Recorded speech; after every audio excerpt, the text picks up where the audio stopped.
Hello everyone, कैसे हैं आप लोग। So welcome back to my YouTube channel of knowledge union. तो जैसा कि आप लोग जानते हैं कि हमने लास्ट लेक्चर में पीपीसी के बारे में बात करी थी, production possibility curve. Production possibility curve को प्रोडक्शन पॉसिबिलिटी फ्रंटियर भी कहते हैं और इसे ट्रांसफॉर्मेशन कर्व के नाम से भी जाना जाता है।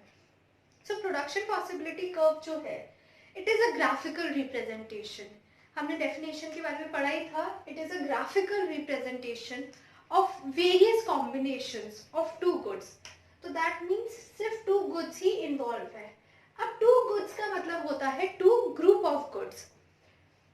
Various combinations of two goods that can be produced in a given economy with the given resources and technology. तो इस डेफिनेशन से हमें ये पता चला कि जो प्रोडक्शन पॉसिबिलिटी कर्व है वो एक तो ग्राफिकल रिप्रेजेंटेशन है, दूसरा it is a different combinations of two goods. ठीक है, तो पहली अजम्पशन हो गई कि हम सिर्फ दो गुड्स मानते हैं। दूसरी हो गई अकॉर्डिंग टू द डेफिनेशन कि जो रिसोर्सेज है वो गिवन है, that means they are limited and fixed. तीसरा हो गया कि टेक्नोलॉजीज भी फिक्स्ड है। चौथी अजम्पशन ये है कि जो भी रिसोर्सेज है हम अज्यूम करते हैं कि they are fully and efficiently utilised.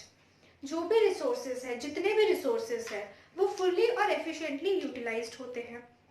पांचवा पॉइंट जो हमारी अजम्पशन है वो हम ये मान के चलते हैं कि the resources are not efficient in the production of all the goods या in the production of both the goods. जहां हम दो गुड्स का अजम्पशन ले रहे हैं तो बोथ द गुड्स। सो अगर हमारे पास एक फार्मर है, अगर वो जितनी एफिशिएंसी से वीट प्रोड्यूस कर सकता है, जितनी एफिशिएंसी से वीट प्रोड्यूस कर सकता है, उतनी ही एफिशिएंसी से वो क्लोथ्स को प्रोड्यूस नहीं कर सकता। So resources are not efficient in the production of both the goods. आज हमने पिछले लेक्चर में हमने पीपीसी शेड्यूल को भी पढ़ा था और हमने ये भी पढ़ा था कि पीपीसी कर्व को कैसे फॉर्म करते हैं। आज हम बात करेंगे स्लोप ऑफ पीपीसी की। Slope of PPC is a very easy topic, but it is the most important topic in this chapter. Slope के बारे में पढ़ना is very important. पहले हमें ये समझना पड़ेगा कि slope क्या होता है. What do you mean by slope? Slope word का क्या मतलब है? Slope का मतलब है the rate at which the changes are taking place. जिस दर पे बदलाव हो रहा है उसे हम स्लोप कहते हैं। अभी प्रेजेंट सिनेरियो ही देखते हैं। तो जैसे वायरस का जो सीन चल रहा है, अभी जब ये वायरस आया था, न्यूली इन्वेंट हुआ था, तो उस टाइम पे जो चेंजेस हो रहे थे वो बहुत काफी स्लो रेट पे हो रहे थे। तो जो स्लोप था वो काफी स्लो था चेंजेस का। तब लॉकडाउन नहीं हुआ था, जनवरी कह दो या लास्ट ईयर दिसंबर की बात कह ले, तो तब लॉकडाउन नहीं था, कुछ भी नहीं था, सब नॉर्मल पेस पे चल रहा था, बट वायरस स्टिल एग्जिस्ट कर रहा था। बट जैसे जैसे वो इंडिया में आया, केसेस बढ़े, तो मार्च, अप्रैल और ये मई जो है काफी ज्यादा पीक पे इस वायरस का जो केसेस रहते वो थे। और इसी वजह से जो चेंजेस हुए थे मार्केट में, इकोनॉमी में, वो काफी ज्यादा हुए थे। सो जब वो ज्यादा हुए थे तो जो स्लोप था वो काफी हाई था चेंजेस का। बट सेम अगर दिसंबर या जनवरी की बात करें तो स्लोप काफी कम था। सो slope is the rate at which the changes are taking place. जिस दर पे बदलाव हो रहा है उसको स्लोप कहते हैं। अब पीपीसी में स्लोप कहां से आया? हमें पता है कि रिसोर्सेज जो है वो लिमिटेड है। हमें पता है कि उन रिसोर्सेज को हमें एफिशिएंटली यूज करना है। तो जब हमें पता है कि हमारे पास 5 लाख रिसोर्सेज है और हमें प्रोडक्शन करनी है 2 गुड्स की, सपोज वीट और क्लोथ्स की, तो हम इन 5 लाख को कैसे एलोकेट करेंगे? द प्रॉब्लम ऑफ एलोकेशन होता है। हम इस 5 लाख लेबर्स को या रिसोर्स को कैसे एलोकेट करेंगे इन the production of both the goods? हमें इसके वेरियस कॉम्बिनेशंस बनाने पड़ेंगे। सो गाइस, स्लोप का अगर हम लेमन लैंग्वेज में बात करें, so it is the rate at which the changes are taking place. जिस दर पे बदलाव हो रहा है उसको हम स्लोप कहते हैं। ये एक इकोनॉमिक्स की टर्म्स में हमने बात नहीं करी, ये एक जनरल टर्म में हमने स्लोप की डेफिनेशन को डिफाइन किया है कि slope is the rate at which the changes are taking place. For example, अगर हम अभी वायरस का जो भी प्रेजेंट सिनेरियो चल रहा है उसके बारे में बात करें तो पहले क्या हो रहा था, मतलब लास्ट ईयर दिसंबर तक या जनवरी दिस ईयर तक, कि जो चेंजेस थे वो बहुत ही लिमिटेड हो रहे थे, इतना कोई बदलाव आया नहीं था इंडिया में। बट जैसे जैसे केसेस बढ़ते रहे तो मार्च में लॉकडाउन शुरू हुआ और अभी तक काफ़ी चेंज आ चुका है इकोनॉमी में। इकोनॉमी का जो भी जीडीपी है उसमें प्रॉब्लम आई है और जो इनकम लोग अर्न करते थे उसमें। So the changes at which the rate at which the changes are taking place in an economy is the slope of the economy. PPC में कैसे आया? हमें पता है कि रिसोर्सेज जो है लिमिटेड है और सारे रिसोर्सेज एफिशिएंट नहीं है production of all the goods के लिए। तो इसी वजह से क्या होता है कि जैसे सपोज एक फार्मर है, फार्मर जो है वो क्लोथ्स प्रोड्यूस करने के लिए उतना एफिशिएंट नहीं है जितना एक हैंडलूम में एक वर्कर है। तो इसी वजह से अगर हैंडलूम का जो वर्कर है वो 10 clothes in an hour produce करेगा तो हो सकता है फार्मर जो है वो 6 ही प्रोड्यूस करे। बट फार्मर भी इंडिया का रिसोर्स है और जो हैंडलूम में वर्क कर रहा है वो भी इंडिया का रिसोर्स है। सो इसी वजह से फार्मर क्या करता है कि कुछ यूनिट्स को गिव अप करता है। स्लोप ऑफ पीपीसी, जिसे हम मार्जिनल अपॉर्चुनिटी कॉस्ट के नाम से जानते हैं या जिसे हम मार्जिनल रेट ऑफ ट्रांसफॉर्मेशन के नाम से जानते हैं, वो कहते हैं कि the amount of units sacrificed, जितना अमाउंट ऑफ यूनिट्स सैक्रिफाइस हुआ है to gain an additional unit of the given commodity. Example से बात करते हैं। जब रिसोर्सेज ने 10 यूनिट्स ऑफ क्लोथ प्रोड्यूस करे थे तो उसने 0 यूनिट ऑफ वीट प्रोड्यूस करा था। बट जब उसने 1 यूनिट ऑफ वीट प्रोड्यूस करा तो उसके जो क्लोथ प्रोडक्शन की कैपेसिटी है वो 9 यूनिट्स हो गई। सिमिलरली जब वो 2 करा तो वो उसकी 7 हो गई।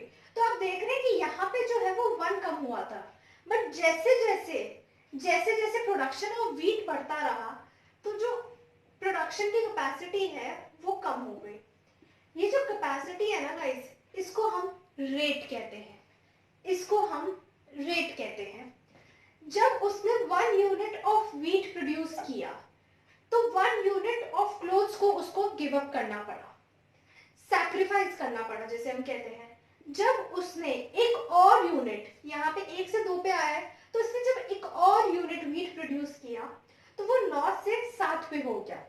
अब ये कम इसलिए हो रहा है क्योंकि हमारे जो रिसोर्सेज है वो लिमिटेड है। तो जब रिसोर्सेज यहाँ पे लगेंगे तो यहाँ पे रिसोर्सेज कम लगेंगे, इसी वजह से जो प्रोडक्शन है वो भी कम होगा। सिमिलरली जब उसने 3 यूनिट्स ऑफ वीट प्रोड्यूस करे थे तो जो प्रोडक्शन ऑफ क्लोथ्स है वो कम होते होते 4 पे आ गई।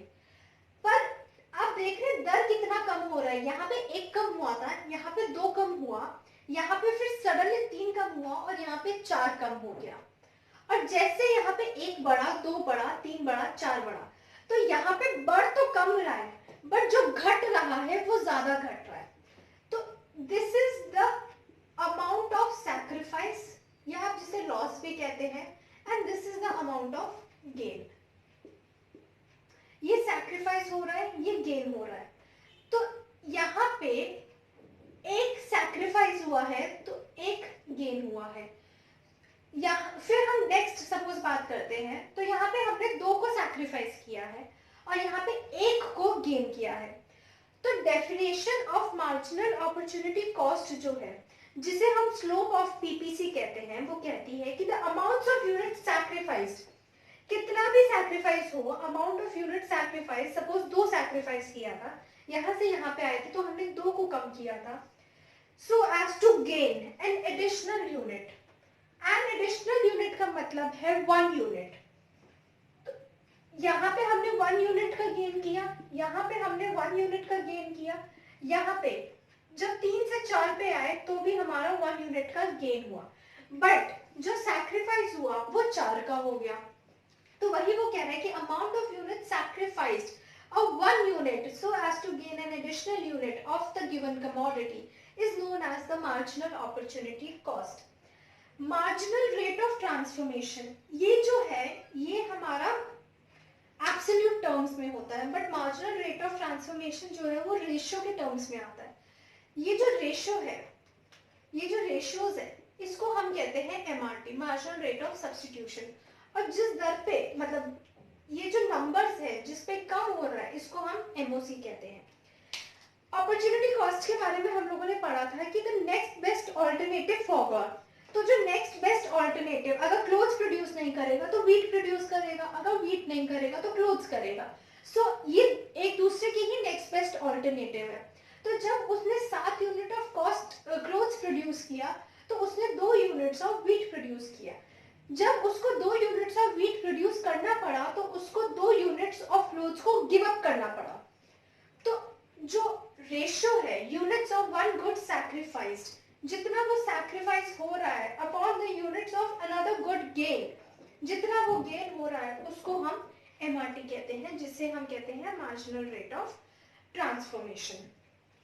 सो समरी, अगर हम बात करें समरी की, तो स्लोप ऑफ पीपीसी, स्लोप का मतलब है the rate at which the changes in an economy are taking place.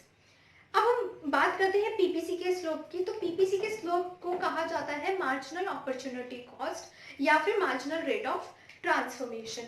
Marginal rate of transformation कहता है कि हमें एक यूनिट गुड एक्स का लेने के लिए या एक यूनिट गुड एक्स का गेन करने के लिए हमें कुछ यूनिट्स गुड वाई के सैक्रिफाइस करना पड़ेगा. इसका रीजन ये है कि रिसोर्सेज आर लिमिटेड. पहला रीजन है कि जो भी रिसोर्सेज है वो लिमिटेड है, और दूसरा रीजन ये है कि resources are not fully efficient in the production of both the goods. जब रीजन मांगा जाए कि मार्जिनल रेट ऑफ सब्स्टिट्यूशन क्यों होता है, so this is the reason. पहला कि रिसोर्सेज लिमिटेड है, दूसरा कि resources are not efficient in the production of both the goods. अगर एक फार्मर है तो वो वीट को प्रोड्यूस करने में जितना एफिशिएंट होगा उतना क्लोथ्स को प्रोड्यूस करने में नहीं होगा. So this is the reason why marginal rate of transformation takes place. ये अभी तक हमने स्लोप ऑफ पीपीसी के बारे में बात करी थी. इजी है, डिफिकल्ट नहीं है, बट थोड़ा सा टेक्निकल है, थोड़ा सा डिटेल में जाके इसको पढ़ना पड़ेगा. So this is all about MOC and MRT. This is the schedule. This is the ratio. This is known as MRT. This is all about slope of PPC. अब एक टॉपिक है जिसे हम कहते हैं कॉम्बिनेशन ऑन पीपीसी. पीपीसी कहता है कि जो रिसोर्सेज है वो गिवन है, टेक्नोलॉजीज गिवन है, रिसोर्सेज जो है फुली एफिशिएंट है production of both the goods के लिए. बट हमें बात करनी है पोजीशन कि क्या एक इकोनॉमी यहाँ हो सकती है, क्या एक इकोनॉमी पीपीसी के बाहर हो सकती है, या क्या एक इकोनॉमी पीपीसी के अंदर हो सकती है. बहुत छोटा सा टॉपिक है, बहुत ही इजी टॉपिक है, बहुत आसानी से आप लोगों को समझ आ जाएगा. हमें पता है कि जो रिसोर्सेज है वो फुली एंड एफिशिएंटली यूज होंगे. तो जब resources fully and efficiently utilise होंगे तो जो इकोनॉमी वर्क करेगी वो हमेशा इस पीपीपी पे वर्क करेगी, पीपीसी पे वर्क करेगी, सॉरी. जब भी resources fully and efficiently utilise होंगे तो जो इकोनॉमी है वो हमेशा पीपीसी पे वर्क करेगी. पॉइंट यहाँ पे भी हो सकता है, पॉइंट यहाँ पे भी हो सकता है, कहीं पे भी पॉइंट होगा. ये पॉइंट जो है वो फीजिबल होगा एक इकोनॉमी के लिए अटेन करने पे. बट जरूरी नहीं होता कि रिसोर्सेज जो है वो फुल्ली एंड एफिशिएंटली यूटिलाइज हो.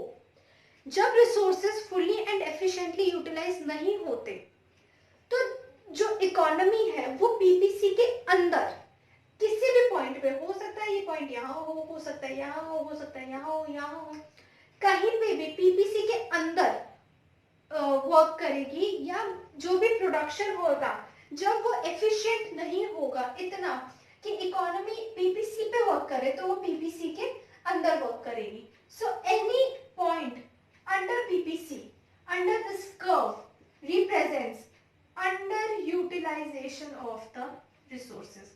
कोई भी ऐसा पॉइंट जो पीपीसी के अंदर है वो अंडर यूटिलाइजेशन ऑफ रिसोर्सेज को डिपेक्ट कर रहा है, डिनोट कर रहा है। अगर कोई भी पॉइंट पीपीसी पे है, अगर कोई भी पॉइंट इस पीपीसी पे लाई कर रहा है तो वो फुल्ली यूटिलाइजेशन ऑफ रिसोर्सेज को डिनोट कर रहा है, डिपेक्ट कर रहा है। बट अगर कोई भी पॉइंट पीपीसी के बाहर है, सो क्या इकोनॉमी के लिए पीपीसी के बाहर प्रोडक्शन करना पॉसिबल है? No, it is not possible, क्योंकि जो रिसोर्सेज है वो लिमिटेड है, हमारे पास इतने ही रिसोर्सेज है। तो हम यहाँ पे कैसे प्रोडक्शन कर सकते हैं? So this point Z, point A, point C, these points outside the PPC are not possible, जिसे हम कहते हैं नॉट फीजिबल या जिसे हम कहते हैं अनअटेनेबल। जो पॉइंट एक इकोनॉमी अटेन नहीं कर सकती उसको हम अनअटेनेबल कहते हैं। पॉइंट एक्स या कोई भी पॉइंट अंडर पीपीसी डिपेक्ट करता है under utilisation, on PPC depict करता है फुल्ली यूटिलाइजेशन, और पॉइंट जेड जो भी पीपीसी के बाहर पॉइंट्स है वो इम्पॉसिबल है एक इकोनॉमी के लिए अटेन करना। So point X and Y are known as attainable points.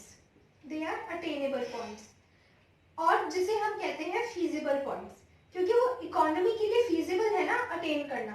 But point Z जो है उसको हम कहते हैं unattainable point. Point Z is known as unattainable, point X and point Y are known as attainable. So this is all about slope of PPC and the combinations on PPC. Slope of PPC हो गया MOC, किस दर पे बदलाव हो रहा है economy में कि हमें एक यूनिट को सैक्रिफाइस करना पड़ रहा है किसी और यूनिट को अटेन करने के लिए, उसको हम मार्जिनल अपॉर्चुनिटी कॉस्ट कहते हैं। अब कॉम्बिनेशंस के अंदर ऑन पीपीसी और बाहर पीपीसी के लिए जो भी पॉइंट्स आ रहे हैं वो क्या डिपिक्ट करते हैं। इसके बाद अब हम बात करेंगे फीचर्स की। अब हम बात करेंगे कि पीपीसी में क्या शिफ्ट हो सकता है, क्या रोटेशन हो सकती है, क्या पीपीसी जो है वो कितना एफिशिएंटली वर्क करेगा। अब हम इन सब चीजों के बारे में बात करेंगे।